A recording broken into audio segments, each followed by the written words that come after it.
advantage. Once again, Bruce Buffer. Ladies and gentlemen, this fight is 3 rounds in the UFC featherweight division. Introducing first, fighting out of the blue corner, a mixed martial artist holding a professional record, 15 wins, 2 losses. He stands 5 feet 9 inches tall, weighing in at 146 pounds. Fighting out of Dublin, Ireland, the notorious Conor McGregor! And now introducing his opponent, fighting out of the red corner, a mixed martial artist holding a professional record, 16 wins, 3 losses. He stands 5 feet 9 inches tall, weighing in at 145 and 1/2 pounds. Fighting out of Coconut Creek, Florida, by way of Lafayette, Louisiana, Dustin the Diamond Poirier. And when the action begins, our referee in charge, Herb Dean. All right, gentlemen, we've been over the rules. Protect yourself at all times. Follow my instructions. We're gonna have a clean fight. You can touch gloves at this time if you wish. Let's do it. Man, they have been on each other's nerves for weeks. It has just escalated throughout the week. We're about to hit the climax. This fight between Poirier and McGregor. Here we go! White trunks for the very entertaining Conor McGregor. Immediately, McGregor opens up with a hook kick. Yes, southpaw, spinning back nice. kick to the body.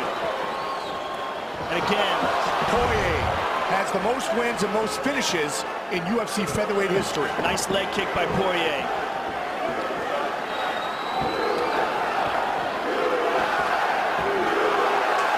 The Americans getting behind Dustin Poirier. Nice kick. McGregor looking for the combination. Uniquely effective with his hands. He's so loose. Yeah. Even, like a high-profile fight like this, look how relaxed he is in there.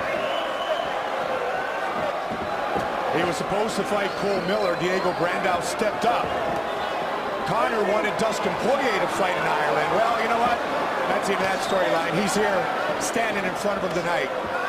Another nice leg kick by Poirier. Ooh, good left hand by Conor. Oh! Good shot there by Poirier. And another shot that lands from McGregor. Joe, Conor McGregor said he's really worked on his kicks for this fight. Oh, he tagged him with the left, Mike. He heard him up top. He heard Poirier with that left. He's very good at utilizing all of his reach, turning that shoulder, fighting long. 90 seconds in. Right in front. He's talking to him now. Oh, yeah. Hands at his hips. Conversation. Looking to finish the fight. That's it. It is all over. Just like that. Wow. That's the real deal, ladies and gentlemen. Make no mistake about it. Conor McGregor is for real. An entire country is standing on their feet right now. And he really did just make it look easy. He said he would make it look easy. He made it look easy. That's the real deal. He said, first round KO, mark my words. All right, Conor, we believe you. I mean, that was just glorious. Just the way he did that. No one's ever done that to Poirier before. Poirier is protesting it, but it was an absolutely legitimate stoppage. He was out. Man. I mean, Poirier's still on wobbly legs. He's still having a hard time standing up here. Look, he's leaning forward, pitching forward and back. McGregor's the real deal, man. There's no doubt about it. 4-0. Let's take a look at it. Let's take a look. We'll look at the finish. Replay, Joe. Brought to you by Bud Light, the perfect beer for whatever happens. It looks like he grazed him with that. There's hammer fists. There's a left. There's another left that hurt him. That was hard to see what that was. It looked like he threw a punch and it grazed him. Let's see this. It clipped him right behind the ear. And there's a hammer fist to the ear. There's a punch and another punch to the jaw. I think what Poirier is trying to say was that it was behind the ear, or that it was behind the head, but it looked like a legitimate punch. I mean, it wasn't like he was a downed opponent that he was trying to hit behind the head. It was just a punch that was thrown while Poirier was moving that caught him behind the ear. And that we've seen that before, like a Randy Couture, Brock Lesnar. Or like a head kick. A lot of head kicks land on the back of the head. Absolutely. That was a legit shot. And he was dominating the fight up until that moment. 4 straight now for Conor McGregor. Dennis Bermudez, winner of 7 straight fights in the UFC's featherweight division. The champion 6, his future challenger 5. Here's Bruce Butler. Ladies and gentlemen, referee Herb Dean has called a stop to this contest at 1 minute, 46 seconds of the very first round. Declaring the winner by TKO, the notorious Conor McGregor.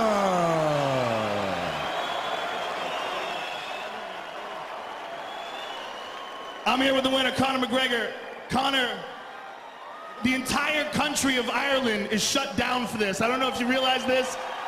Dana White was telling me before this fight that everyone in Ireland is anticipating this fight. What have you done to get people so excited? We've tried to figure it out. I can't figure it out. You're spectacular in your victories, but there's something else.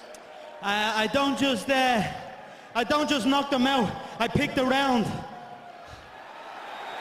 You came out, there was a lot of pressure on you because of the trash talk, because of all the going back and forth, but you look very loose coming into this fight. Yeah, I felt really good. I tore my ligaments in my thumb 4 weeks ago, so I couldn't do. I had to disrupt my training a lot. I had to just run and kick a lot. But I wanted to come in here and put on a performance, and I knew these featherweights don't understand. Until they get hit by me, it's a whole other ball game when they get hit by me. So I said I'd knock him out in the first round, and I knocked him out in the first round. You can call me Mystic Mac because I predict these things. You said coming into this fight that his movement was basic. What did you mean by that? I just find that a lot of mixed martial artists get into like a rut of coming out with that Thai boxing, flat-footed style. Against a guy like me that's in and out and light on his feet, and the angles are different. It's the old age. This is the new age. I wanted to come over here to America and show the American public the new era of the fighting Irish, and I brought my whole country with me. If one of us go to war, we all go to war. 10% of all the tickets sold in Vegas came from Ireland. You should know that. And take a look at the new age in action on the big screen right now. You clipped him with this left hand, but before you did that, you landed quite a few spinning back kicks. You were just very loose and relaxed in there, and you were connecting almost at will. Yeah, you know, you can't, the chin doesn't recover. I said it about him, he took some big shots in his career. The chin doesn't recover. You know, I know Dustin's a great guy, and he came in fitter than he's ever came in. This was as focused as he's ever been. But again, when featherweights get hit by me, it's a whole different ball game. So that's it. Well, this was a huge victory for you. This is your first victory over a top 10 contender. What's next? You know what's next. That world title is next. I'm going to fly to Brazil, and if they want, I'll eliminate Chad Mini Mendes and step in and give the fans what they want. Aldo versus McGregor. Or, you know, we could come back and do that football stadium, bring the Brazilians over. We'll whoop them on home soil or away soil. It's no problem. Congratulations, sir. It was a pleasure watching you perform tonight. Conor McGregor, ladies and gentlemen. Took only 1 minute and 46 seconds. And I like that he gave credit to Dustin Poirier after all the trash talking was done. Now, here's what Dustin was talking about, that the punch hit him in the back of the head. And Dustin's reaction was, hey, that's not right. That shouldn't be why this fight is now over. He was hurt before that, though, Mike. He had gotten tagged and rocked, and that punch was a legit punch. You know, when you're in the middle of a scramble and a guy moves his head to duck and you catch him behind the ear, this is as legitimate as landing a head kick that lands on the neck and the foot wraps around the back of the head. It's just a part of fighting. That man may very well be a future UFC champion. Notorious Conor